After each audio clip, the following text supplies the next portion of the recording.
Sí. Porque, por ejemplo, el mensaje que yo he recibido para conectarme lo reciben todos los que se han registrado. O sea que yo he recibido, de hecho, yo he recibido 2. El último hoy. ¿Sí? Que ahora no tenemos el mensaje para la siguiente.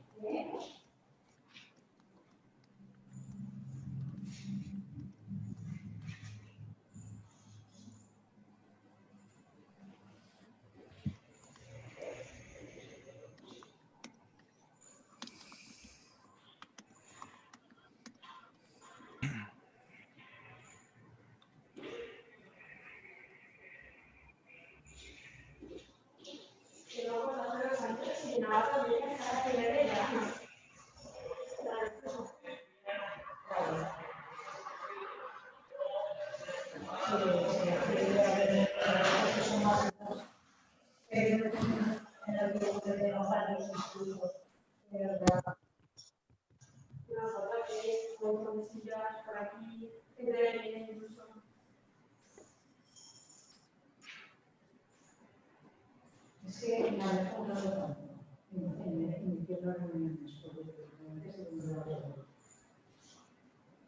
nos ha impedido que mucha gente se aficionara a venir. La gente joven vendrá, pero las personas mayores ya no lo sé. Tenemos el gravísimo problema de la brecha digital, que este año fue el tema elegido para el texto de los premios del mundo. Solicitamos a los gobiernos que lo hicieran posible para que la gente de estatus más desfavorecidos tuviera acceso, porque podemos hacer lo que hablar de los temas con gente de la militar. Y le digo, pero no digas, tú no digas que no sé cuántas tablas de seguir las clases. Y sí, pero no pudieron meterse porque no tenían dinero para pagar. Lo creo, claro.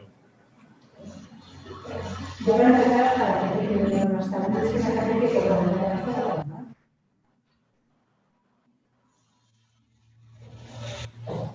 Y de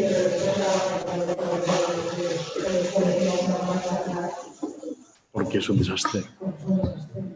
Efectivamente. Y las universidades, si nos tenemos como que participantes, por ejemplo, en este tema del bono energético y tal, yo he oído estadísticas de casi 2 millones de familias que no pueden pagar la luz.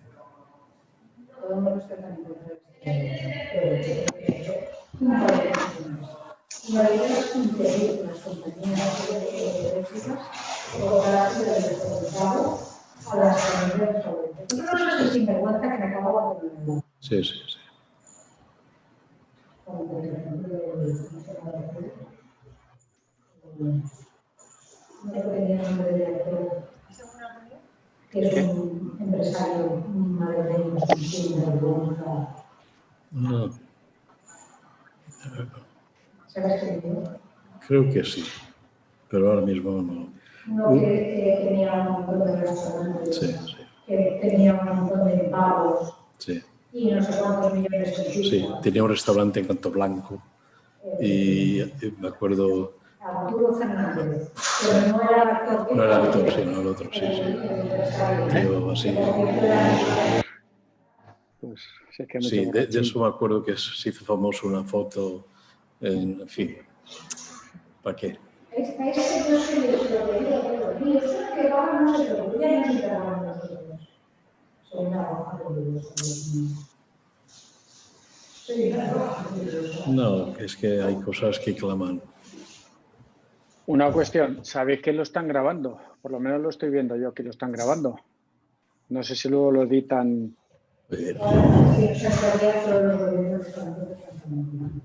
Sí. Tendréis que podar cosas. Aquí todo esto para hablar, pero... Claro, os lo digo porque estaba oyendo... Para hablar. Estaba oyendo a José María que estabais hablando. En el último minuto me la quité. Ya nos faltan solo 6 minutos para empezar, ¿eh? Para cuando empecemos. Nos quedan 6 minutos, doctor Sánchez. Muy bien. Manuel, ¿tú me escuchas? Manuel. Tenemos 15 o 20 personas conectadas y por la velocidad con que se están conectando, yo creo que llegaremos a las 60 personas conectadas. La mayoría se les dio el viernes. Muy bien.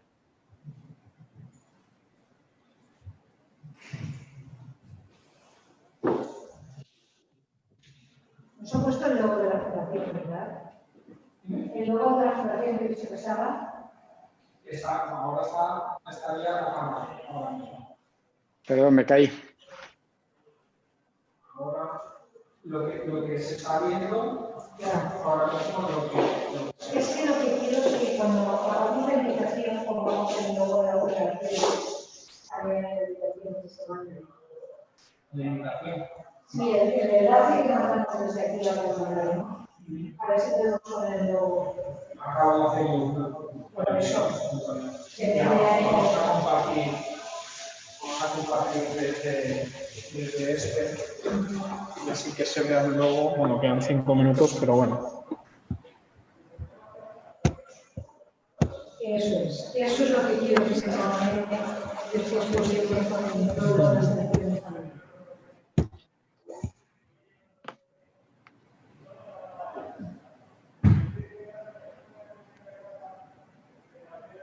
Eso lo digo Pausé. Sí. Es que mi hermano. Perfecto, ahora eso es.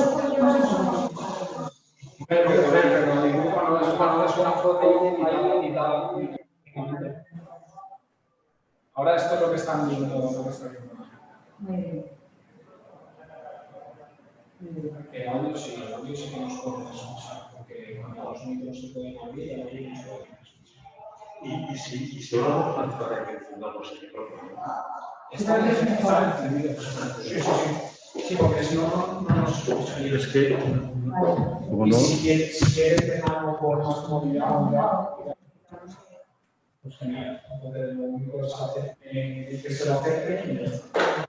Lo que no podemos hacer con estos números es vamos excesiva a los momentos porque si no crean un ejemplo de bucle. En el momento de que nosotros nos sentimos siempre.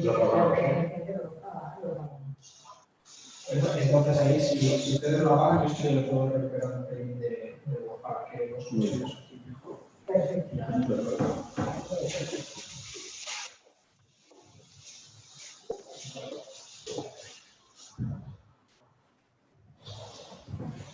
Pues nuestro asistente puede ser que llegue en el autobús y llegue tarde, con el metro que llegaba a las 7:10.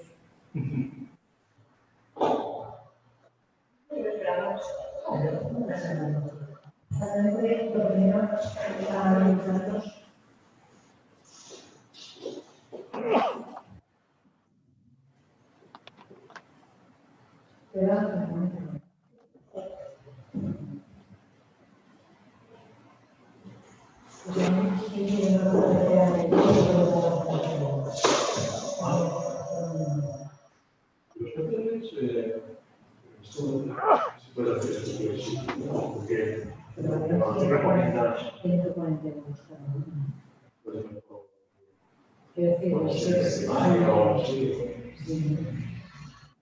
La asistencia primaria es algo que tiene síntomas o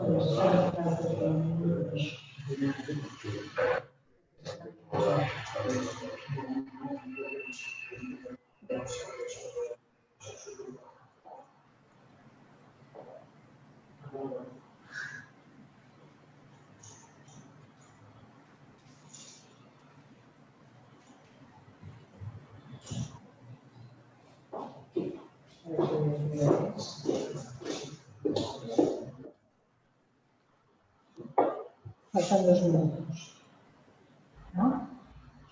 Pues vamos a sentarnos y ya.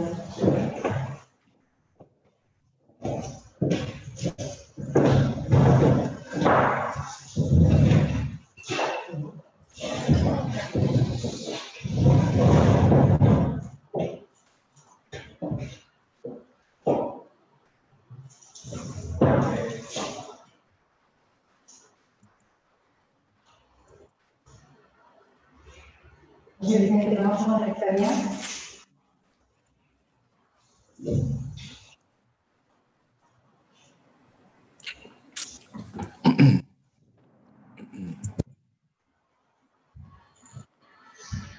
Buenas tardes. Tú me dices. Buenas tardes. ¿Se me oye?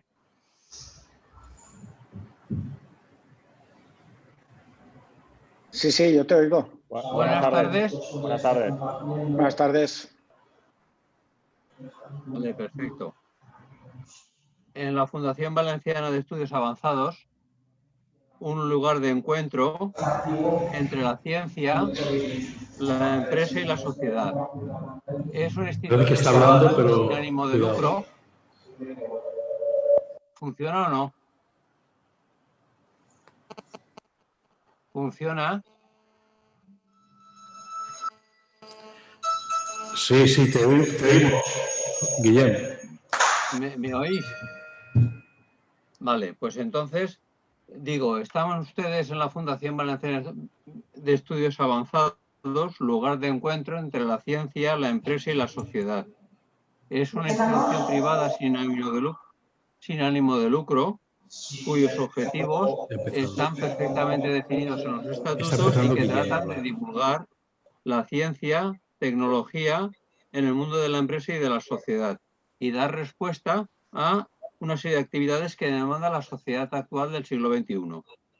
Tenemos 40 años de experiencia en esto y estamos satisfechísimos de la colaboración de todos ustedes en esta jornada de arquitectura cósmica con la actuación, con la ponencia, perdón, de don Manuel Sánchez Montañés. Yo doy paso ya al doctor Ibáñez y a la doctora Vendala, que comunicarán con ustedes durante todo el rato y les agradezco su presencia. Gracias y buenas tardes. Bueno, pues buenas tardes a todos los que nos estén escuchando y viendo a través de Internet. Es un placer para mí presentar esta segunda sesión, esta segunda conferencia del ciclo dedicado a la ciencia de datos y subrayar, como señaló el profesor Emilio Soria en su anterior charla, que estamos en una época de explosión de datos y la ciencia de datos se ha convertido en un eje fundamental, en un pilar, junto con la teoría y la experimentación o la observación para el avance de la ciencia y la tecnología. Es fácil imaginar el volumen de datos que se transfieren todos los días en nuestras comunicaciones diarias a través de los móviles. Esto sería un ejemplo de este nuevo paradigma de la ciencia de datos: almacenamiento, interpretación, análisis, etc. En la charla de hoy, que presentará el profesor Emilio Soria, el profesor Montañés nos dará unas pinceladas sobre lo que significa el aprendizaje profundo. Yo quiero acabar simplemente subrayando mi agradecimiento al personal de la Fundación, en particular a la doctora Elena Vendala y al doctor Guillem, por su apoyo no solo moral, sino fundamentalmente también logístico, y al profesor Santiago Grisolía, que es el alma mater de la Fundación. Y sin más, pues paso la palabra al doctor Emilio Soria. Muchas gracias, José María. Pues nada, hoy estamos en la segunda. ¿Se me oye?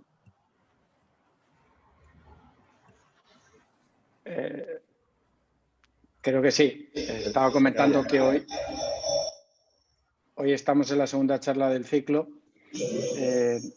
Como bien ha dicho el doctor Ibáñez, estamos en una época de explosión de información y una de las profesiones que van a jugar un papel esencial en este nuevo campo de juego son los físicos. De hecho, el profesor Manuel Sánchez es físico, como es el siguiente ponente la semana que viene y como lo soy yo. Es doctor en informática, en ambos premios extraordinarios, lo que demuestra que su capacidad y su buen hacer. Es un especialista en el tema de datos, tanto estructurados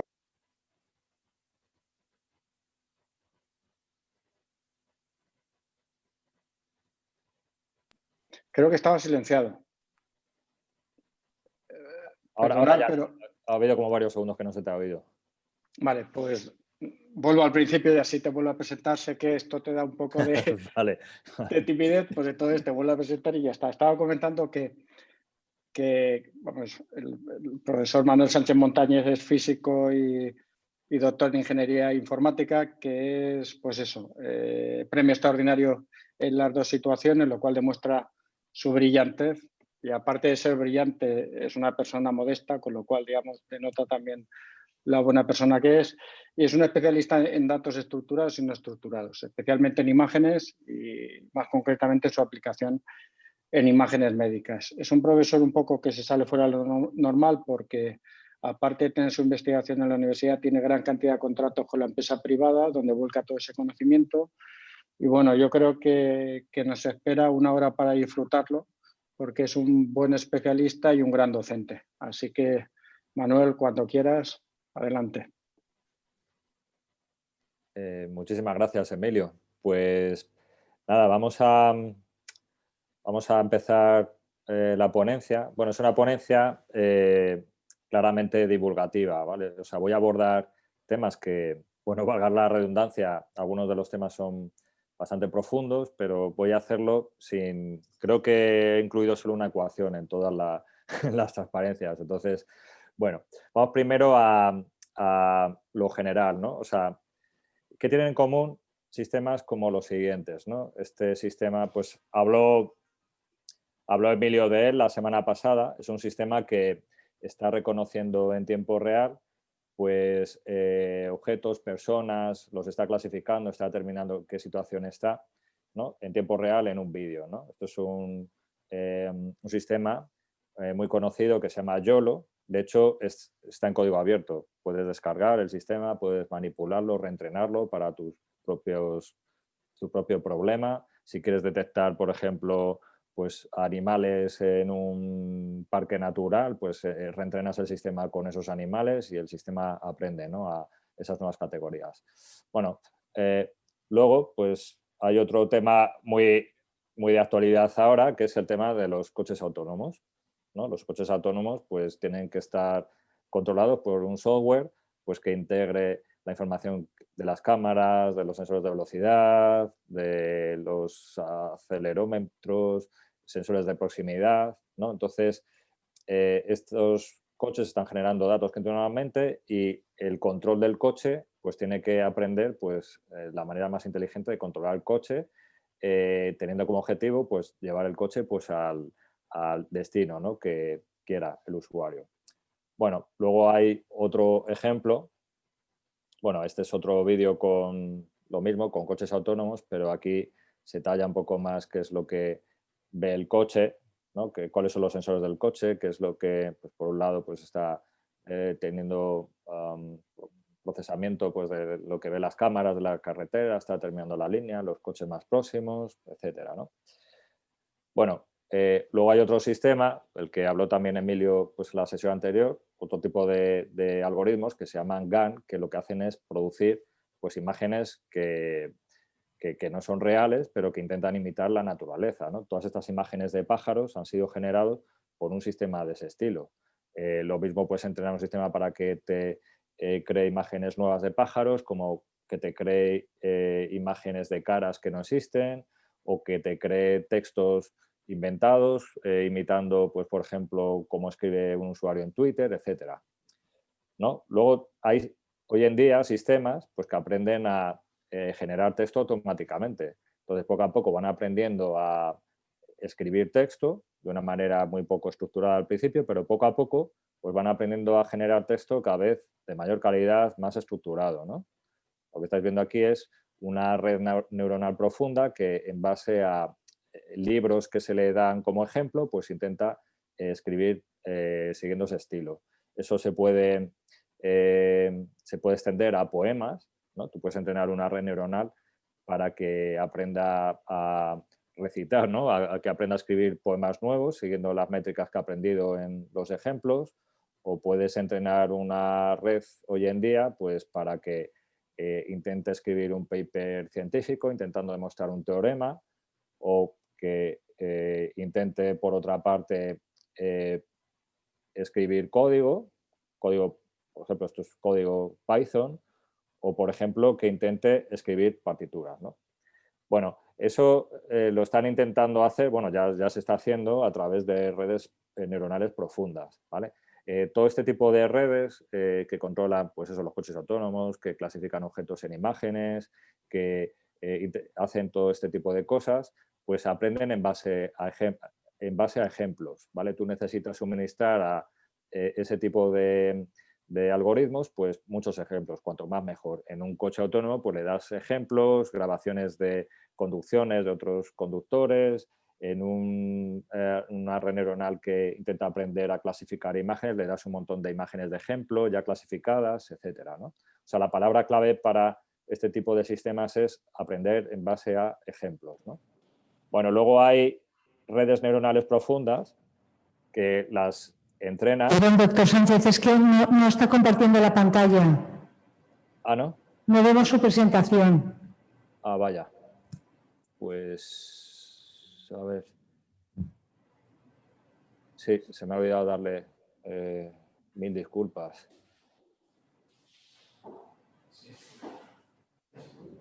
Vale, pues le doy otra vez aquí a reproducir para ponerlo en pantalla completa.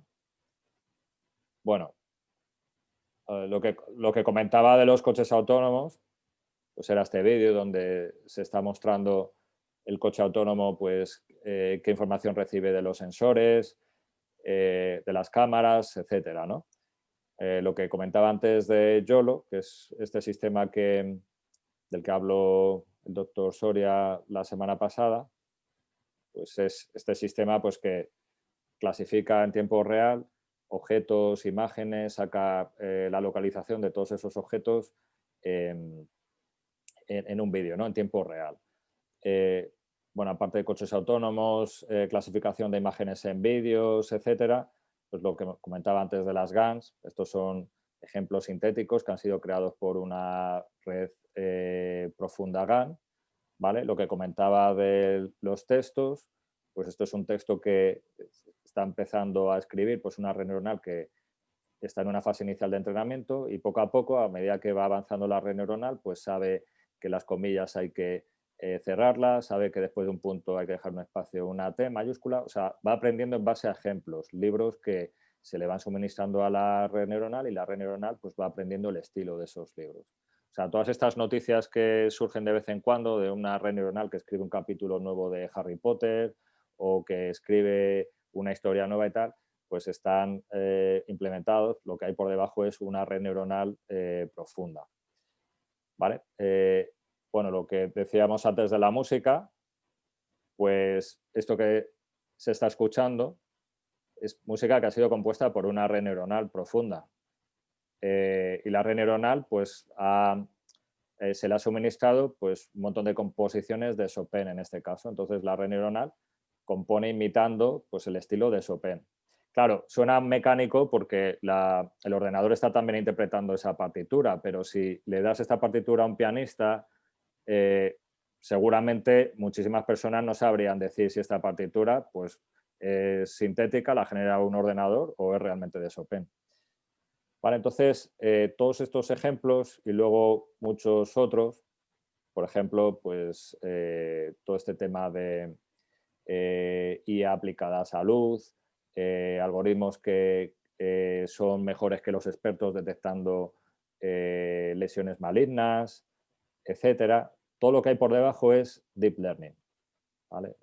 Algoritmos que crean cuadros nuevos, todo lo que hay por debajo hoy en día de reconocimiento de habla, speech recognition, pues las máquinas ya tienen un nivel prácticamente igual o mejor en algunos casos que el humano, o el tema de respuesta automática a preguntas, o el tema de, bueno, todo lo que se escucha hoy en día que es top, o sea, que prácticamente pues suena casi a ciencia ficción, ¿no?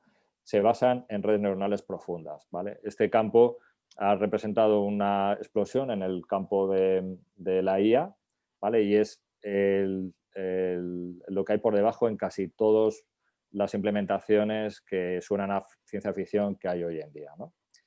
Entonces, lo que quiero explicar en la charla de hoy es cuáles son las ideas principales que hay por debajo de Deep Learning, ¿no? O sea, intentar entender qué es esta tecnología que está haciendo por debajo.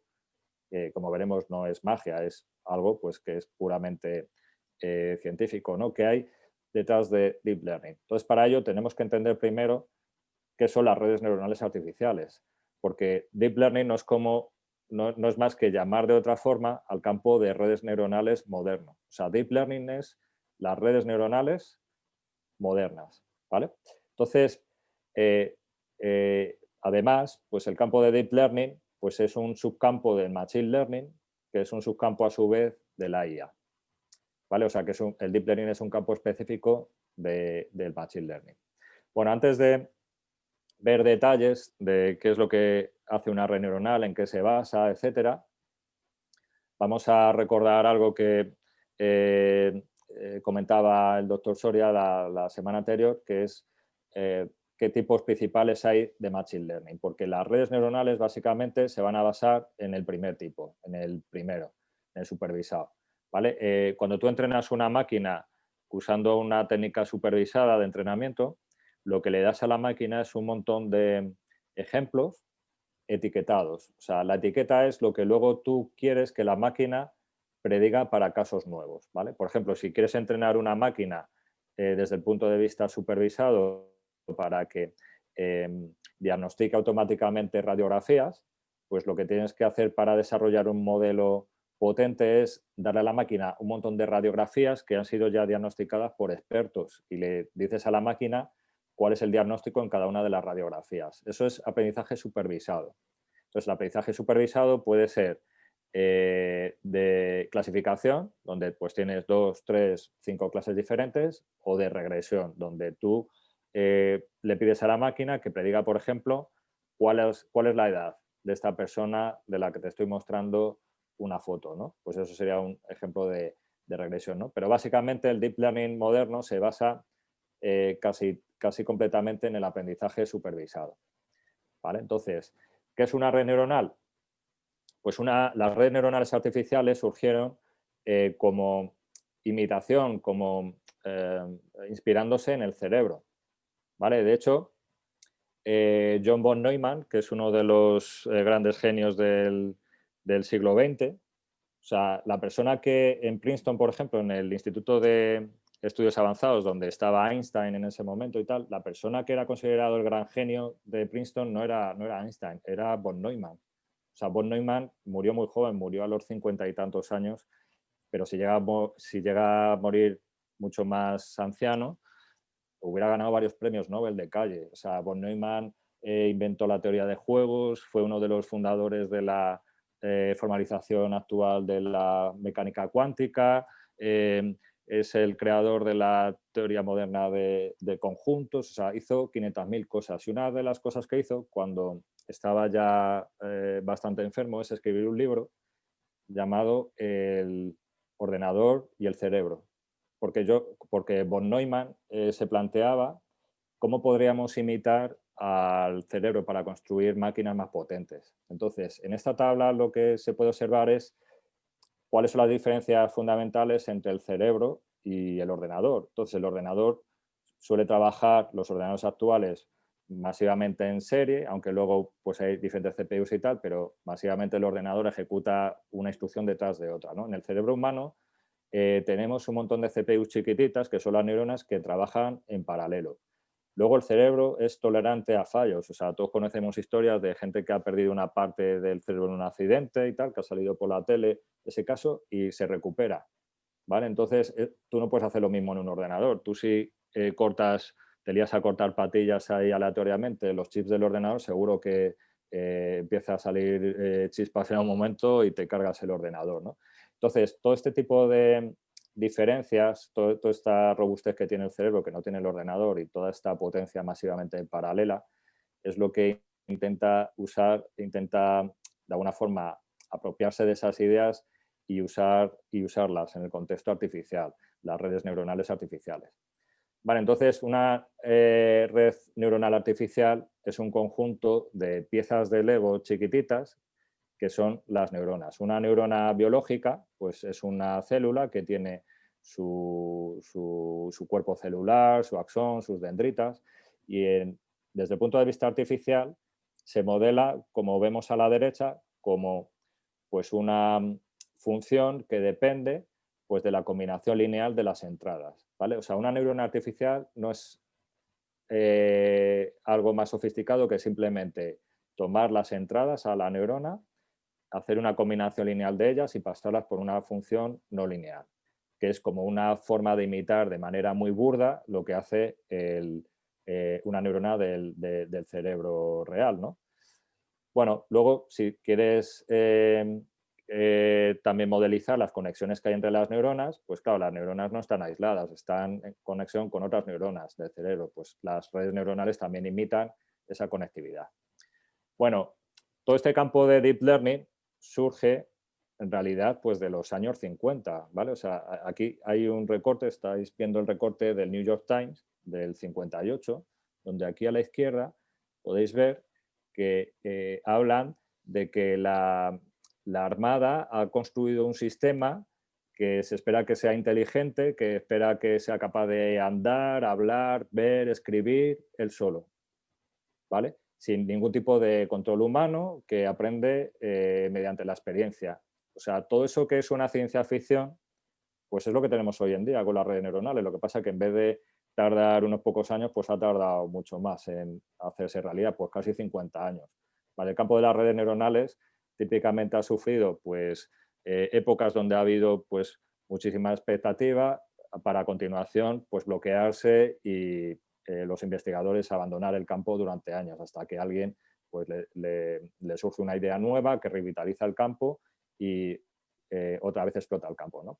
Bueno, pues esta es la primera red neuronal, una de las primeras redes neuronales propuestas, que es el perceptrón de Rosenblatt en el 58. O sea, es una sola neurona que toma una combinación lineal de las entradas y produce una salida, ¿vale?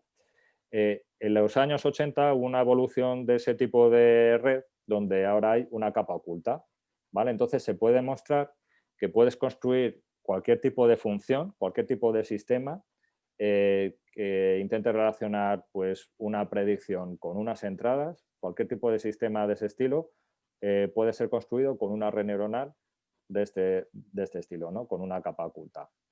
Bueno, vamos a ver una demo muy rápidamente. Es una demo que si se pincha en este enlace se puede acceder a él. Esto es una demo de Google donde se muestra cómo trabajan las redes neuronales no profundas, del estilo que acabo de comentar en la transparencia. Una red neuronal puede ser algo tan sencillo como esto. Esto es una red neuronal de solo una neurona. Esta neurona pues está tomando dos entradas, ¿vale? Y le está asignando a cada una de estas entradas pues aquí un peso que es 0,31 y aquí un peso que es menos 0,31. Entonces, ¿qué puede hacer la red neuronal con dos entradas? Combinándolas linealmente, etcétera, ¿no? Pues si estas dos entradas representan pues, las coordenadas, las variables, pues, por ejemplo, clientes de una empresa, ¿no? Pues en todas las empresas, pues hay clientes que son buenos, que se quedan en la empresa y otros clientes pues, que se van a otras empresas, ¿no? Que se fugan. Eso es un problema típico en consultoría. Entonces, vamos a suponer que hay dos variables por cliente. En la realidad hay muchísimas más variables por cliente, pero vamos a suponer que hay dos, ¿no? Pues la edad del cliente y lo que se ha gastado hasta ahora el cliente en la compañía, ¿no? Entonces, los clientes azules son los clientes que se quedan en la compañía y los rojos son los que se van. ¿De dónde sale esta nube de puntos? Pues estos son los ejemplos que le das a la red neuronal, ¿vale? El histórico de clientes que tiene la compañía. Todas las compañías van registrando pues, el historial de los diferentes clientes que van teniendo. Entonces, ¿qué hace la red neuronal con este histórico de clientes? Pues al principio la red neuronal pues, tiene conexiones aleatorias, entonces no hace nada. O sea, separa aquí de manera aleatoria pues una zona roja por aquí, una zona azul por aquí abajo, ¿no? Si reseteamos la red neuronal otra vez, pues la forma de separar en dos regiones este espacio de clientes pues es diferente. O sea, las redes neuronales cuando se resetean, que es la primera etapa para entrenarlas, es resetear la red, ¿no? Que empiece un poco de cero, lo que hacen técnicamente es tomar valores aleatorios en sus pesos, ¿no? Entonces, dependiendo de cómo sean los pesos, es que aquí está cambiando, pues esto que se llama frontera de decisión de la red, pues cambia. ¿Qué pasa si ahora entrenamos la red? Le damos a play. Que la red, en base a estos ejemplos, determina la frontera de clasificación, ¿vale? Entonces, se puede demostrar que con una sola neurona, lo único que vas a poder conseguir es, aunque tengas 100 entradas aquí, es separar esos casos linealmente. Si tienes un caso más complejo como este y entrenas una red de este tipo, pues no sacas nada, ¿no? O sea, no puedes separar los clientes buenos de los malos, ¿no? Este es el problema que tenía, por ejemplo, las redes de Rosenblatt o las que intentaron desarrollar a continuación, ¿no? Que eran redes que en el fondo eran lineales, eran redes con solo una neurona y esas neuronas pues, lo que hace es una separación lineal. ¿Qué ocurrió en los 80? Pues que se desarrollaron algoritmos que permitían esto, por ejemplo. Meter aquí más neuronas y entrenar todo a la vez, de tal forma que se optimizara toda la red en conjunto. O sea, la red tiene como objetivo separar puntos rojos, puntos azules. Si estuviéramos hablando de radiografías, pues la red tiene como objetivo separar las radiografías de personas con cáncer de radiografías de personas que no tienen cáncer, ¿no? O sea, eso es en lo que consiste clasificar, separar, ¿no? Discriminar.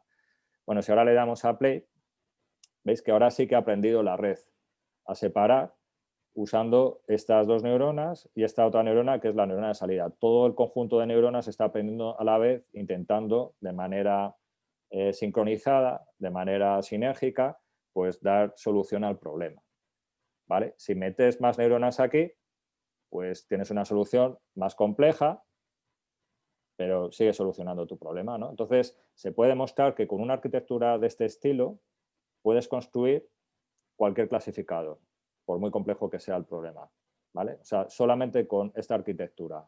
Hay un teorema que te dice que puedes aproximar cualquier función de clasificación de esta forma. Lo que pasa es que algunas veces necesitas poner aquí más neuronas, otras menos, ¿no? Entonces, en el fondo lo que está haciendo una red neuronal es, en base a elementos muy sencillos, porque como veis aquí, cada una de las neuronas, pues realmente está haciendo una separación lineal. Sigue siendo muy tonta la neurona, pero cuando pones un montón de ellas a trabajar conjuntamente, son como piececitas Lego que te permiten construir pues, un modelo mucho más complejo. Si nos vamos a este otro problema, pues igual, las neuronas se van a poner de acuerdo, ¿vale? Y el sistema globalmente pues, va a construir esa solución. Bueno, pues si nos vamos de nuevo a las transparencias, aquí de alguna forma resumo qué está ocurriendo en la red, o sea, cuál es el algoritmo, porque claro, debajo de esto hay un algoritmo que está cambiando las conexiones de las neuronas. O sea, aquí, ¿cuál es la clave? Pues la clave está en los pesos asociados a las conexiones de cada neurona, porque cada neurona está haciendo un cálculo que es la combinación lineal de sus entradas y luego lo está pasando por una función sigmoidal típicamente, ¿no? Ahora con las redes modernas, pues en vez de sigmoidal, pues hay otra función que es la ReLU, ¿no? Pero es una función no lineal. Esta otra neurona está haciendo la combinación lineal de sus entradas. Entonces, todo esto es como una megafunción, una función muy compleja, pero que realmente depende de estos pesos, de estas conexiones. Lo que hay que optimizar es estas conexiones. El conocimiento de la red neuronal está en esas conexiones. Entonces, ¿cómo se entrena una red neuronal? Pues la idea en el fondo es muy sencilla.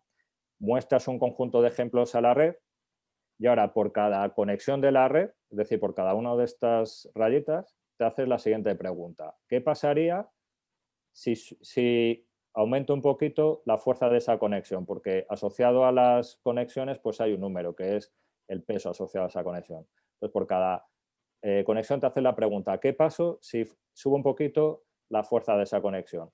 Si el error baja, o sea, si tu red es un poquito, aunque sea muy poquito, un poquito mejor, lo que haces es aumentar esa fuerza. Pero si el error sube, si aumentas un poquito una conexión y ahora tu red es un poquito peor, pues en vez de subir esa conexión, la fuerza de esa conexión, pues la bajas, ¿vale? Bueno, pues esto es en realidad lo que hay por debajo en el entrenamiento de cualquier tipo de red neuronal, tanto clásica, tanto no deep learning como deep learning. En el fondo, lo que están haciendo las redes es tunear una y otra vez sus diferentes conexiones en base a ejemplos.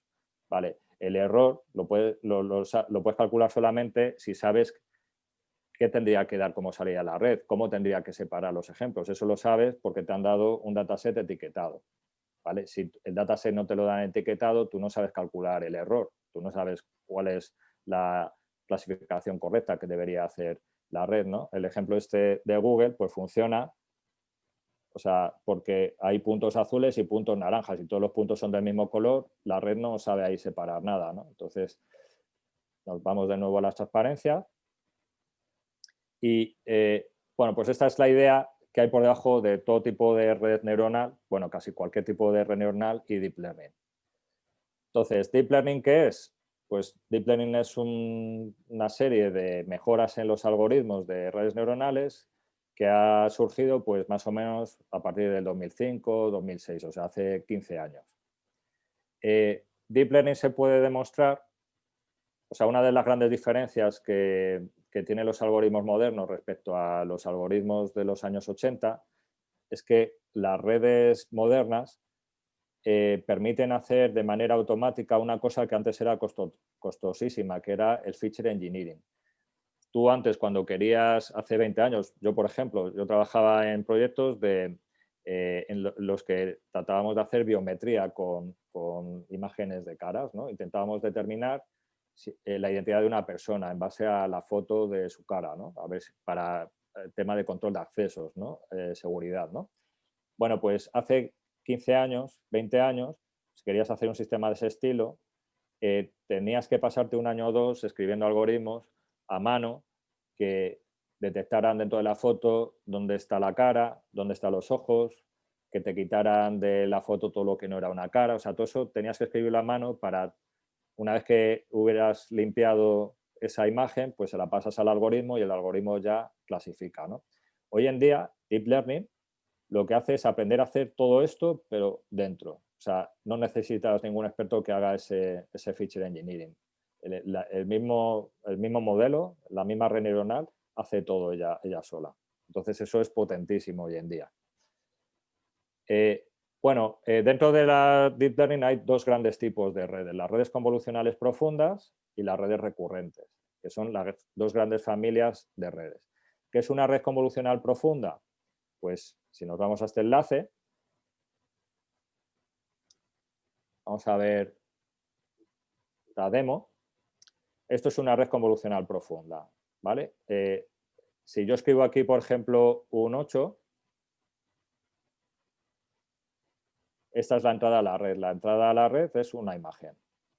Entonces, la capa de entrada, la parte de entrada de la red es una imagen y la parte de salida es una capa donde hay 10 neuronas. O sea, esto es un problema de OCR, donde lo que tiene que hacer la red es reconocer letras escritas a mano o dígitos, en este caso dígitos. Entonces, como hay 10 posibles dígitos, pues hay 10 posibles neuronas de salida. Tienes un problema de clasificación en 10 clases. ¿Qué hace la red? Pues va procesando la información pues en cascada. Primero hace un proceso que se llama de filtrado, o sea, o convolución. O sea, crea, por ejemplo, en este caso, 6 versiones diferentes de la imagen de entrada. En esta versión del 8 veis que se enfatizan sobre todo los bordes verticales. En esta, los bordes diagonales. Aquí, o sea, en cuanto va procesando cada vez más información la red, veis que ya el 8 va desapareciendo. Aquí, esta zona se llama feature maps. Aquí lo que ha hecho la red es construir mapas de características. Pues aquí la red está detectando una serie de patrones, aquí otra. O sea, los 8 cada vez los perdemos más, ¿no? Luego, cada vez que voy más hacia arriba en la red, pues es más abstracto el procesado que hace, ya no veo ni dígito, ni imagen, ni nada. Y por último tengo la capa de clasificación. Vale, entonces, las redes convolucionales que hay hoy en día son redes que hacen este tipo de procesado que, curiosamente, es lo mismo que hace nuestro cerebro. Nuestro cerebro, cuando procesa imágenes, hace ese procesado en cascada. O sea, si nos vamos a la figura aquí tenemos un gato, ¿no? Pues la información de la retina de que está recibiendo visualmente el gato, pues va a V1, que es la corteza visual primaria. En la corteza visual primaria, el cerebro lo que hace es aplicar una serie de filtros para determinar bordes, dónde están los bordes y enfatizarlos. V2 es la siguiente capa a nivel de procesado en nuestro cerebro, ¿no? Bueno, esto en general sirve para mamíferos en general, ¿no? V2 es una zona donde se enfatizan texturas, se identifican texturas. Entonces, cuanto más arriba te vas en la jerarquía del sistema visual de los mamíferos, más abstracto es la representación, ¿vale? Entonces, lo que intentan hacer las redes convolucionales profundas es imitar esta estructura que hay en el cerebro de mamíferos. Y, de nuevo, o sea, aquí va a haber un montón de conexiones, un montón de parámetros, un montón de estructura que la red neuronal aprende ella sola en base a ejemplos. O sea, todas estas conexiones inicialmente son aleatorias y lo que hace la red después del ciclo de aprendizaje, es decir, pues le paso a la red un montón de imágenes escritas a mano, etiquetadas diciendo esto es un 8, esto es un 1, esto es un 3, ¿no? Le tengo que pasar la imagen y aparte la clase asociada. Pues después de ese proceso de entrenamiento, pues la red ha aprendido estas estructuras de tal forma que ha aprendido ya sola que tiene que haber un filtro que enfatice los bordes verticales, otros los diagonales, etc. ¿Por qué? Pues porque eso es muy importante en esta tarea. O sea, la red solo desarrolla recursos que son importantes para la tarea. ¿Y cómo hace eso la red? Pues, de nuevo, con el algoritmo que hemos visto antes. Este es el algoritmo que explica cómo emerge toda esa estructura en base a pasadas de los ejemplos de entrenamiento en la red neuronal. ¿Vale? Entonces, las redes neuronales, entonces, lo que hacen los consultores, los científicos de datos, es determinar la arquitectura, o sea, cuántas neuronas pongo, cuántas capas, de qué tipo y tal, y luego le dejas a la red evolucionar ella sola, en base a los ejemplos. Y ella sola va desarrollando las conexiones apropiadas. Bueno, este es un ejemplo de una red convolucional. Esta es una red muy famosa que ganó una competición hace años de detección de clases en imágenes. Bueno, entonces lo que hacen las redes artificiales, curiosamente, cuando las has entrenado, hacen cosas que son súper parecidas a lo que hace el cerebro humano. O sea, extraen el mismo tipo de bordes, el mismo tipo de texturas. Es curiosísimo. Bueno, hay una competición mundial que es ImageNet, en la que hay millones y millones de imágenes y hay varios tipos de competiciones dentro de esta competición global, ¿no? En una competición hay 1000 clases y en otra hay 20.000 clases, ¿no? Entonces gana quien lleve una red neuronal que acierte más clasificando imágenes. Para que os hagáis una idea, el error del humano está en torno al 5%. O sea, las redes actuales nos superan clasificando imágenes, o sea, detectando qué tipo de coche hay en una imagen, qué tipo de animal, detectando objetos en imágenes, ¿no? Estas redes, por lo menos en esta competición, nos baten, ¿no? Baten al humano, que tiene un error en torno al 5% en este problema. Las últimas redes que están ganando esta competición tienen centenares de capas. O sea, de ahí el nombre de Deep Learning, porque tienes una profundidad a nivel de complejidad, ¿no? O sea, si tomas el eje horizontal como la profundidad, pues este tipo de redes pueden llegar a tener muchísimas capas. Cuantas más capas, más potente es la red. Entonces, ¿cómo se entrenan estas redes? Pues tienes que usar hardware específico, ¿no? Porque si lo entrenas en un portátil, pues puedes tirarte semanas entrenando este tipo de redes en tu portátil. Hay hardware específico que entrena este tipo de redes muy rápidamente. Pues esta es, por ejemplo, una red muy famosa, ResNet 152, porque tiene 152 capas. O sea, este tipo de redes puede llegar a tener centenares o miles de millones de parámetros que ajustar, pesos que ajustar, ¿no? Bueno, esta es la tabla que comentaba. Aquí estamos nosotros con un 5% y ya en el 2015 ya nos superaba la máquina en esta competición. Bueno, todo esto es muy bonito, es muy práctico. Y una de las aplicaciones muy importantes es medicina, ¿no? Pues lo que comentaba antes, diagnóstico automático de radiografías, por ejemplo. Pero claro, en un hospital o para ayudar a un médico una máquina no le puede ayudar a no ser que le explique de alguna forma al médico cómo ha llegado a ese diagnóstico.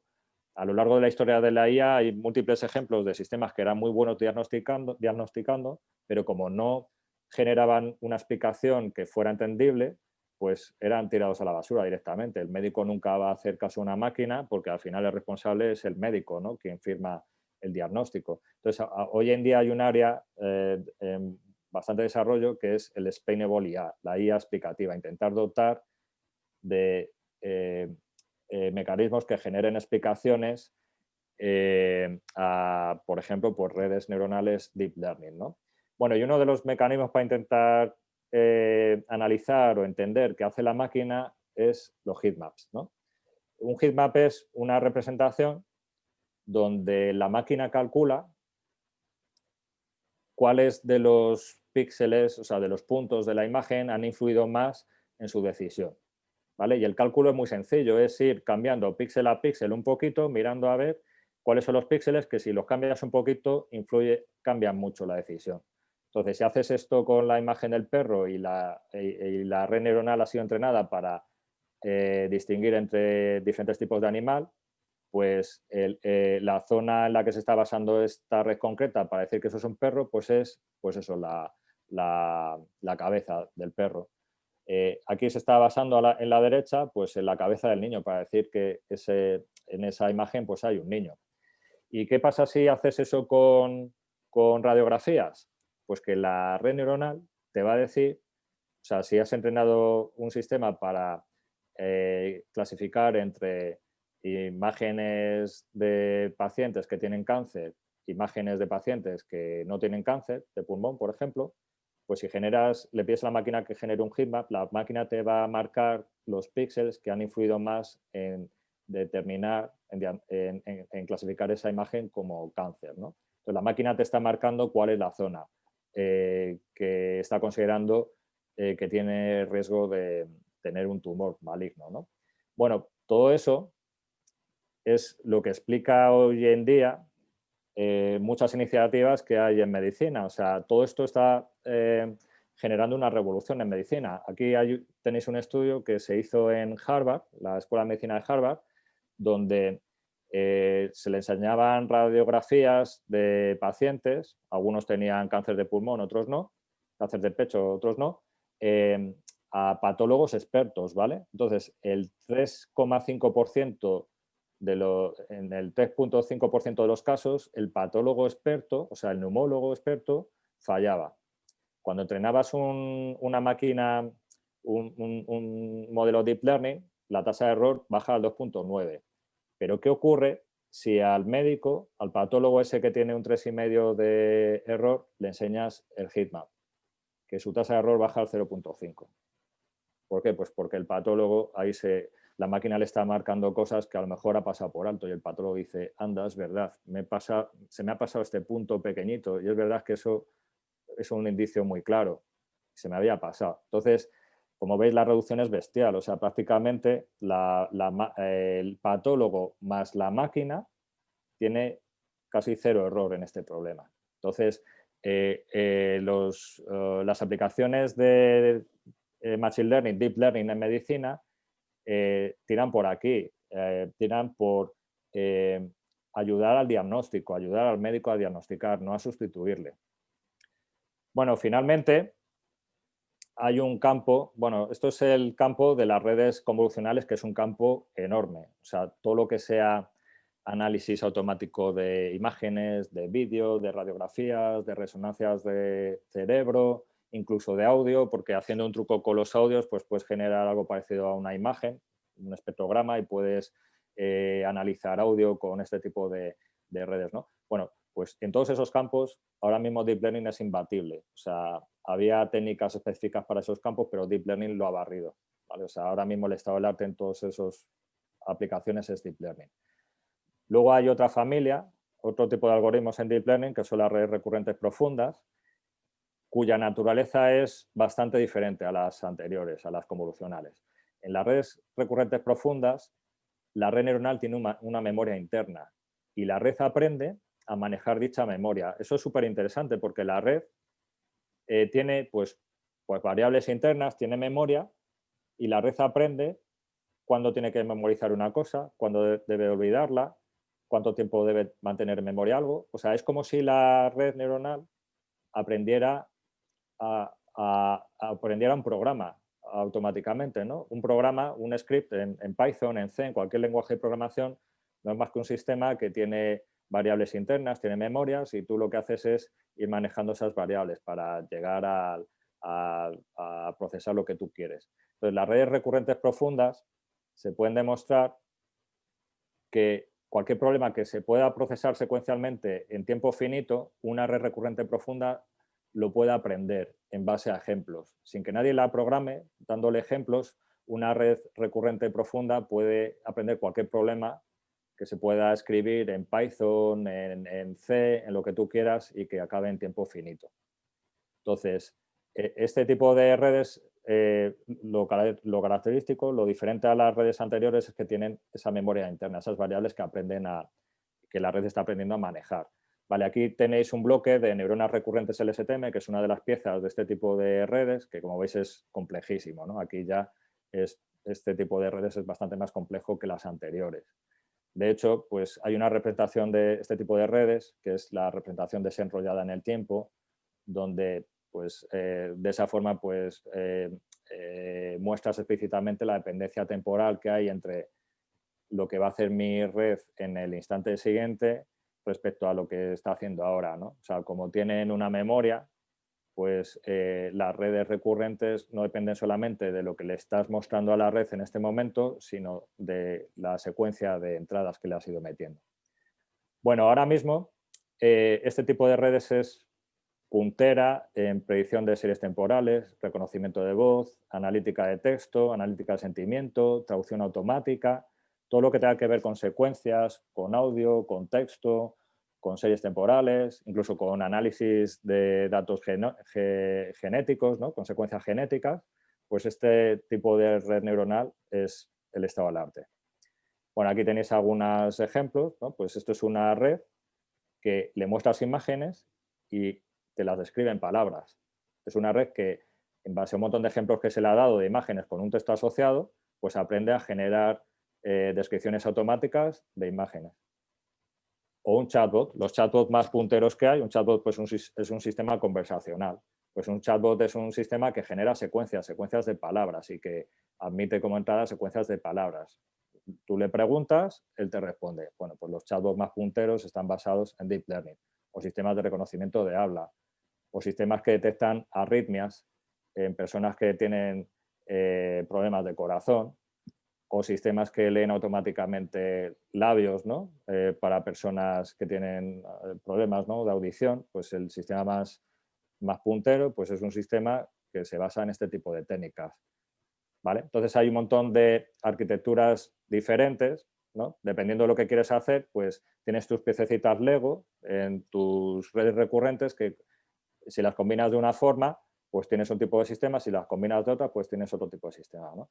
Bueno, esto es una arquitectura Quantum Many, donde tú le pasas, por ejemplo, una imagen y a lo largo del tiempo, pues la red te lo describe. Ese GX que veis que tiene pues 4 elementos en el tiempo. O puedes tener un sistema many-to-many, donde tú le metes como entrada una secuencia y él produce una secuencia de salida. Pues, por ejemplo, sistemas de ayuda a la inversión en bolsa. Tú le pasas la secuencia de las cotizaciones de las empresas en las que estás interesado y él te devuelve pues, las estimaciones de lo que va a ocurrir mañana. O many-to-one. Tú le pasas una secuencia de entrada y el sistema te da como salida pues, una clasificación o un número. Todo lo que sea clasificar textos o determinar el sentimiento. El sentimiento de un texto es pues, un número que está asociado a si ese texto es positivo o negativo. Pues análisis de sentimiento en textos, pues, por ejemplo, se haría con un many-to-one.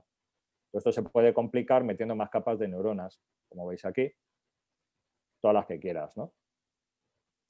Luego, pues aquí tenéis otro tipo de arquitectura, que es lo que hay detrás del traductor de Google o de todos los traductores modernos, ¿no? Que es un sistema apilado donde primero el sistema está esperando que le metas una secuencia de entrada y una vez que le has metido la secuencia completa de entrada, que es lo que veis ahí en redondelitos azules abajo, pues el sistema produce una salida.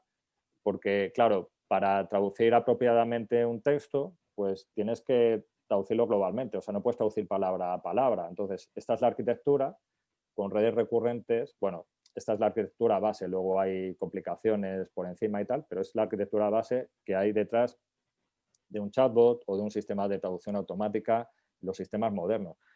Algunos que estabais usando el traductor de Google hace 15 años, estaréis de acuerdo conmigo que la diferencia es brutal. O sea, hace 15 años cometía errores garrafales, era infumable las traducciones que hacía el traductor de Google.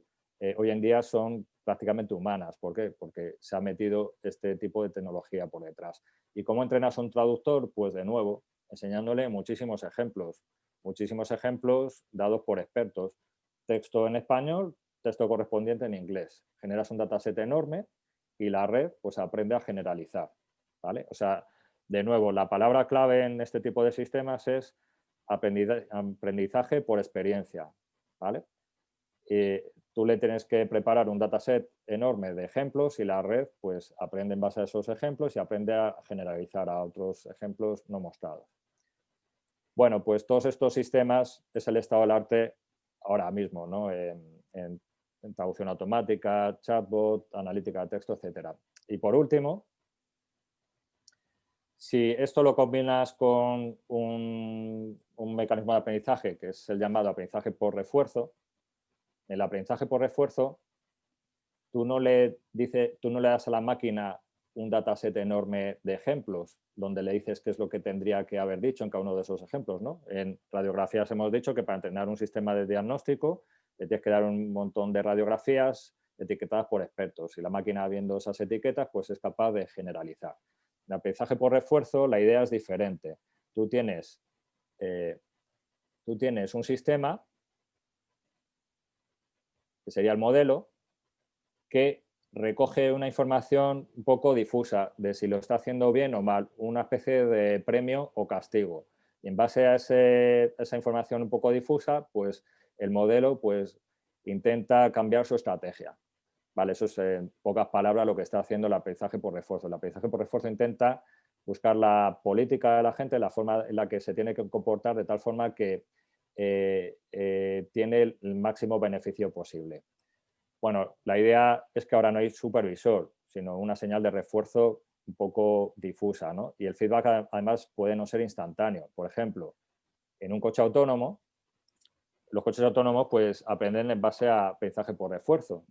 Entonces, ¿cuál es la señal de premio al coche autónomo? Pues cuando alcanza el objetivo, cuando llega a la calle a la que quería llegar. ¿Cuáles son las señales de castigo? Señales negativas de refuerzo, pues cuando se acerca demasiado a otro coche, cuando rebasa la velocidad, etc. Entonces, un coche autónomo, solo en base a ese tipo de señales, es capaz de desarrollar una estrategia de conducción muy buena, ¿no? O, por ejemplo, un sistema que aprende a jugar al ajedrez sin profesor, pues cuando te dan mate es un refuerzo negativo, cuando ganas tú, positivo. Entonces, como veis, este tipo de ejemplos es mucho más cercano a cómo aprendemos los humanos. Pues en bolsa, pues si tienes un sistema que aprende a invertir en bolsa, refuerzo positivo, pues está ganando dinero el sistema, negativo está perdiendo. ¿Vale? Entonces, si ahora tú mezclas el aprendizaje por refuerzo, que tiene una serie de algoritmos muy asentados, los algoritmos más asentados vienen de finales de los 80, principios de los 90. Si mezclas eso con Deep Learning, tienes una cosa que se llama Deep Reinforcement Learning, aprendizaje por refuerzo profundo. Y eso es lo que está detrás de los coches autónomos, de los juegos estos, de los videojuegos donde el ordenador aprende a jugar de manera óptima, o de lo que hay, por ejemplo, detrás de estos sistemas que aprenden a jugar al Go, a este juego súper complejo, ¿no? Este juego que hasta hace poco se creía que era mucho más complejo que el ajedrez y que no se podía construir una máquina que jugara bien algo. Bueno, pues ahora sí lo hay. Y de hecho, el campeón mundial ahora de Go es AlphaGo, que es un sistema creado por Google basado en aprendizaje por refuerzo. Ese sistema, pues aprende, o sea, el sistema más sofisticado que tiene Google ahora mismo, aprende jugando contra sí mismo, porque los sistemas anteriores partían de datasets de competiciones mundiales, ¿no? De partidas pasadas, ¿no? Los sistemas modernos que tiene Google para entrenar este tipo de jugador, ¿no? Que aprende a jugar algo de manera súper óptima, aprende jugando contra sí mismo, sin ningún tipo de interacción con humanos, ¿no? Entonces, después de 21 días entrenándose, 40 días entrenándose en los sistemas de Google, el sistema es capaz de batir a todos los sistemas construidos por el humano hasta ahora y a todos los jugadores de Go enfrentados a la máquina hasta ahora. Vale, finalmente, ¿por qué querrías mezclar Deep Learning con aprendizaje por refuerzo? Pues muy fácil, pues porque, por ejemplo, en un coche autónomo, pues tienes cámaras, tienes imágenes, tienes vídeos, tienes audios, tienes series temporales y ahora mismo lo mejor en cada una de esas áreas es Deep Learning o redes convolucionales o redes recurrentes. Si encima ahora lo mezclas con los algoritmos de aprendizaje por refuerzo, pues tienes un sistema súper potente que es el llamado aprendizaje por refuerzo profundo, que es lo que, desde mi punto de vista, es lo que más se parece ahora mismo a la ciencia ficción, ¿no? Si a mí me hablan hace unos años que hay sistemas que aprenden a jugar a Go automáticamente o aprenden a manejar un coche de manera tan fina como los sistemas que hay hoy en día, pues ni me lo creo. Pero eso ahora mismo existe y por debajo hay este tipo de estrategias que hemos comentado hoy en esta ponencia. Así que, bueno, hasta aquí ha sido mi presentación. Muchísimas gracias por el tiempo, vuestra atención y nada, ahora paso a preguntas, comentarios, cualquier cosa.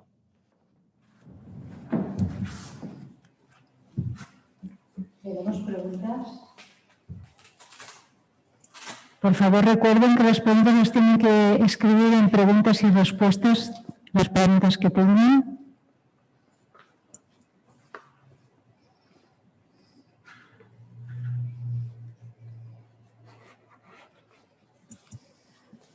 Quería darle las gracias al doctor Sánchez Montañés por su magnífica exposición, un poco preocupante. Yo tengo un comentario que hacer que probablemente sea el más inadecuado del planeta, pero viendo su exposición estoy viendo que cada vez las máquinas van a poder realizar más trabajos, más funciones. Esto va a suponer pérdida de trabajos para los seres humanos. Bueno, o sea, siempre que ha habido una revolución tecnológica, ha habido pérdida de trabajos, pero también ha habido generación de trabajos. O sea, la idea es los trabajos más mecánicos y tal, reemplazarlos por trabajos más creativos, ¿no? Entonces, pasó cuando se inventó pues, la locomotora, la tejedora automática y tal, pues que hubo un montón de empleos que sí se perdieron, pero dieron lugar a muchísimos otros que no existían hasta ese momento. De hecho, lo que está creando ahora mismo este campo es una demanda brutal de perfiles de científicos de datos. O sea, es que ahora mismo las empresas, incluso las empresas pequeñas, necesitan científicos de datos y las universidades no generan ese perfil ahora mismo al nivel de demanda que ellas piden, ¿no? Entonces, sí, se van a perder empleos, pues eso, que implican tareas repetitivas, pero se van a generar muchísimos. No sé si tantos o más, pero por lo menos lo que estamos viendo a nivel de ciencia de datos es que en España, o sea, yo conozco empresas que buscan científicos de datos y no encuentran científicos de datos del nivel que ellas necesitan. O sea que bueno, o sea, es un poco, vamos, esto ya lo ha vivido la humanidad en revoluciones anteriores y ahora estamos viviendo otra revolución sin ningún lugar a duda. O sea que lo que va a pasar es que los trabajos serán mucho más altamente cualificados y probablemente con mejores sueldos. Bueno, esperemos que sí. O sea, yo sé, por ejemplo, claro, esto ahora mismo en la agricultura tiene un potencial enorme. O sea, las máquinas ahora mismo, pues podrías meter un sistema de conducción automática, de hecho ya los hay en tractores, cosechadoras, etcétera, Y no solo eso, sino pues optimizar el riego, la monitorización del estado del cultivo, etcétera, a cambio de crear empleos más cualificados, sí, o sea, de más creativos de otra forma, ¿no? Entonces, sí, vamos, es un hecho que está pasando ya, y yo creo que en el fondo es bueno porque, claro, si comparamos los trabajos que había hace 100 años con los que hay ahora, incluso los que reciben mucho menos sueldo, pues no tiene nada que ver. O sea, ahora trabajos de hace 100 años nos parecerían un infierno hoy en día, que nadie estaría dispuesto a hacerlo. Y eran los que hacía la gente normalmente hace 100 años. O sea que, bueno, yo creo que además esto va a generar mucha riqueza también. O sea, porque, por ejemplo, en explotaciones agrícolas, introducir todo este tipo de tecnología pues hace que produzcas más con menos. O sea, estás optimizando los recursos. Entonces, desde el punto de vista de reparto de riqueza, yo creo que va a beneficiar a la humanidad. O sea, los recursos van a ser los mismos, pero van a estar usados de una manera mucho más eficiente, con lo cual yo esperaría que hubiera más más que repartir, ¿no? Yo también tengo, aprovechando la presencia de Elena Vendala y su sensibilidad hacia estos temas, y teniendo en cuenta la crisis sanitaria en la que estamos, el análisis, por ejemplo, que has puesto antes del pulmón, ¿cuánto tiempo de CPU, de cálculo necesitaría una red neuronal para diagnosticar a un paciente? ¿Y cuál sería la viabilidad de un diagnóstico para una población de 47 millones de españoles? Pues mira, Yo digo el pulmón, pero también podría ser válido para el pulmón afectado por el COVID, por ejemplo. Pues esa respuesta es sencilla, porque de hecho ya se está haciendo en algunos hospitales. O sea, ¿cuánto tiempo tardas en entrenar una máquina con cientos de miles o millones de radiografías? Pues a lo mejor un día. En un día la tienes entrenada con la tecnología que hay ahora. ¿Cuánto tiempo necesitas para diagnosticar una persona? Décimas de segundo. O sea, le pasas la radiografía a la máquina y en décimas de segundo tiene la respuesta. Te saca el heatmap, te marca las zonas donde hay esas zonas que la máquina cree que hay un tumor, ¿vale? O sea que lo que cuesta realmente más es el entrenamiento, pero con la tecnología que hay hoy en día de hardware y tal, estamos hablando de días. Lo que cuesta muchísimo más es recopilar ese dataset de radiografías. Eso es el cuello de botella ahora mismo, la creación de esos bancos de datos de radiografías que han sido etiquetadas por expertos. Entonces, esos ejemplos es fundamental que estén bien etiquetados para que la máquina aprenda bien. Pero vamos, o sea, hay incluso hay versiones, hay librerías, hay software para tú en tu móvil ejecutar, o sea, correr una red convolucional profunda. O sea, es que ahora mismo estamos hablando de una tecnología que corre, una vez entrenada, rapidísimamente. O sea, el coche autónomo está haciendo predicciones en tiempo real, hace muchas predicciones en un segundo usando imágenes y tal. O sea que esta tecnología, si la comparamos hace 10 años y tal, ha tenido pues un boom, o sea, un factor de aceleración en lo que es la ejecución enorme, o sea, enormísimo. Gracias. Hay más preguntas. Sí, estoy viendo en el chat. Sí. Vale, sí, el PowerPoint, sí, lo puedo compartir. Lo que hago es pasárselo a los organizadores y nada, que... En realidad, el vídeo entero está ya disponible en YouTube, en la línea de YouTube de la Fundación Valenciana de Estudios Avanzados, y yo creo que eso es suficiente. Bueno, os puedo pasar también la presentación, por si queréis también. Vamos, no tengo ningún problema. Pues muchísimas gracias. Se la mandaré al señor que la pide. Hay una segunda pregunta. Sí, están hablando también de la computación cuántica y eso es otra de las grandes esperanzas también de este campo, porque aunque la aceleración ha sido enorme, en hardware, en estas tecnologías, pues sigue habiendo problemas. Por ejemplo, pues si hablamos de clasificación de imágenes, pues puedes entrenar un modelo pues en un día. Pero si hablamos de aprendizaje por refuerzo, donde hay redes recurrentes, donde intentas encontrar cuál es la cadena de causas que crea que ahora tengas un bajo rendimiento en bolsa o el coche se te está yendo de control, ¿no? Claro, el coche no se está yendo de control ahora mismo por la última acción que has realizado, sino por una cadena de acciones que ha sido mal planteada, ¿no? Entonces, en ese tipo de problemas, donde tienes, pues eso, el problema del tiempo, redes recurrentes, aprendizaje por refuerzo, pues hemos visto que antes Google para entrenar su sistema de Go tarda 40 días, o sea, tarda más de un mes, usando, pues, poniendo toda la carne en el asador desde el punto de vista de hardware.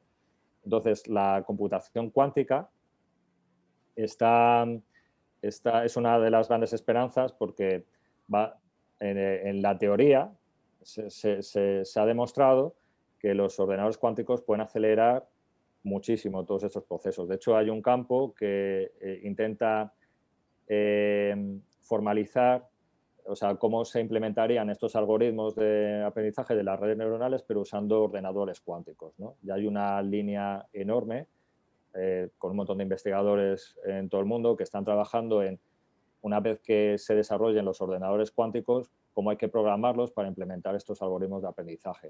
O sea que en el momento en el que los ordenadores cuánticos estén mínimamente desarrollados, esto va a haber otra explosión más grande aún de todo este tipo de sistemas.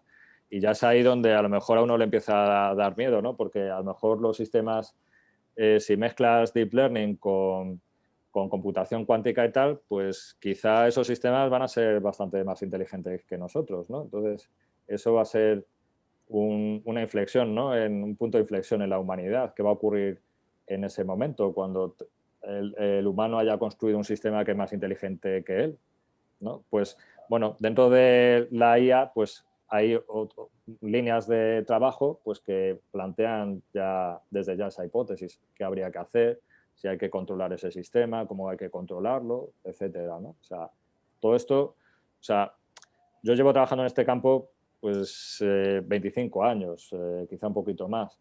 Y la verdad es que, o sea, yo cuando empecé a trabajar en redes neuronales y tal, no me esperaba ni de broma el estado actual que hay en el campo. O sea, si me hubieran dicho todo lo que hay hoy ahora mismo, hace 25 años, vamos, me río, no me lo creo. O sea, porque esto para alguien de hace 25 años es ciencia ficción, todo lo que estamos viendo hoy en día. Entonces, dentro de 10 años, pues no sé qué habrá, porque todo esto encima se va acelerando.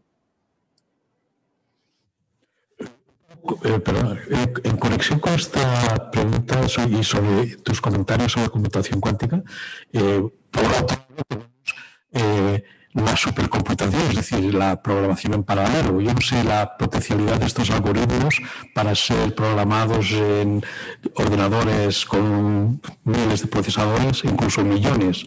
No sé si eso sería también, ¿es en la actualidad viable o...? No sé si tienes algún comentario. De hecho se está haciendo ya desde hace años. De hecho, estos algoritmos son hiperparalelizables porque cada neurona actúa un poco a su bola, ¿no? En paralelo a las otras. Entonces, ya desde hace años hay versiones de las librerías, de los algoritmos y tal, que corren en algo que se llama GPU. GPU es una unidad de procesamiento gráfica, o sea, la tarjeta gráfica de toda la vida que hay en los ordenadores. Las tarjetas gráficas están hechas de un montón de procesadores pequeñitos, o sea, puedes tener cientos o miles en una tarjeta gráfica. Las tarjetas gráficas fueron desarrolladas para acelerar pues, el procesado de imágenes en juegos. ¿Y por qué? Pues porque cuando tienes un juego en el que se produce una rotación de la imagen de tu cámara, una traslación y tal, todas esas operaciones, todos esos cambios en la imagen se pueden describir como operaciones matriciales. Entonces, en las gráficas, en las tarjetas gráficas hay un montón de procesadores pequeñitos que lo que hacen es operaciones matriciales. Y eso es justo lo que necesitas si quieres implementar una red neuronal en paralelo, porque las neuronas hacen operaciones matriciales, están haciendo convoluciones lineales. Entonces, ya desde hace años, todo eso se está aprovechando a nivel de CPUs, de paralelizar CPUs, pero también a nivel de utilizar las CPUs pequeñitas que hay dentro de una tarjeta gráfica. Pues con una tarjeta gráfica hoy en día se pueden obtener mejoras de rendimiento de un factor 100 o un factor 1000 incluso, o sea, dependiendo ahí de cómo optimizada está la tarjeta. Para que veamos la última pregunta. Parece que hay otra pregunta. Sí. Si no, no sé si el profesor Diego Soria quiere hacer un comentario. Es que no pregunta más. No, por mi parte nada más. O sea, agradecerle la presencia de Manuel, como ya lo habéis podido observar esta tarde, es todo un lujo siempre escucharle. Es una de las personas que más saben de este campo que yo conozco aquí en España. Así que nada, oye, muchas gracias Manuel por haber aceptado la invitación. Bueno, muchísimas gracias a vosotros por invitarme. Gracias, Manuel. Vernos presencialmente. Queda una pregunta que es, ¿y en cuanto a los fractales, tienen aplicación en esta tecnología? Bueno, ahí ya me pierdo un poco. Con fractales, ¿pero en qué sentido? ¿En utilizar las propiedades matemáticas de los fractales en este tipo de computación, por ejemplo? Eso sí me suena, o sea, sí me suena que hay personas que están haciendo eso, pero no es algo con lo que esté familiarizado. No sabría responder, pero sí me suena haber visto en algún momento fractales y redes neuronales en el mismo artículo científico o en el mismo estudio. O sea que, pero vamos, no sé decir más, lamentablemente.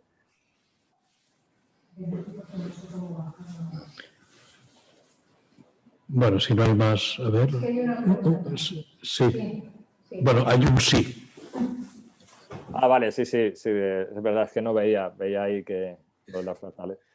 Bueno, pues entonces, Elena, cierras tú. Quería darles a todos muchas gracias por estar aquí, sobre todo al doctor Sánchez Montañés, que nos ha dado una magnífica conferencia, y a nuestros participantes. Muchísimas gracias por la atención. La semana que viene. La semana que viene les recuerdo que el jueves a las 7 de la tarde, el jueves 19, tendremos una nueva conferencia del ciclo. De José Martín Guerrero, dedicado al aprendizaje automático cuántico. Que probablemente a nuestro espectador anónimo le resulte especialmente atractiva. Y no sé si el doctor Guillem quiere decir alguna cosa más. Agradeceros a todos la magnífica conferencia que hemos oído, que nos ha invitado a seguir pensando en cosas de lo que puede pasar para soluciones importantes que están ahí pendientes. Y después, bueno, convocaros para el próximo jueves, porque esto sigue siendo importante. Gracias a todos. Buenas noches. Buenas tardes y cerramos la sesión. Muchísimas gracias. Buenas tardes. Hasta luego, gracias. Hasta luego.